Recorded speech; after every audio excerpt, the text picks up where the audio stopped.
Hello বন্ধুরা, কেমন আছো? যা গরম পড়েছে জানি ভালো নেই, তাও তোমাদের নিয়ে যাই এক প্রেমিক প্রেমিকার ভালোবাসার ছবি দেখাতে। এই সুন্দর মুহূর্তটাকে তুলে ধরতে চেয়েছি মেহেন্দি দিয়ে। তোমাদের কেমন লাগলো আমাকে কমেন্টে জানিও প্লিজ। আর যারা যারা এরকম মেহেন্দি ফিগার আর্ট শিখতে চাইছো, যদি মনে করো আমার কাছে শিখে তোমাদের সুবিধে হবে, তাহলে তোমরা আমার সাথে যোগাযোগ করতে পারো।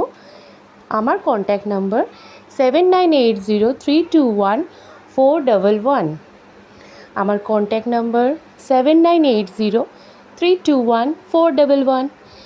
এই নাম্বারটা আমার হোয়াটসঅ্যাপ নাম্বার, যদি পারো টেক্সট করতে পারো। Thank you.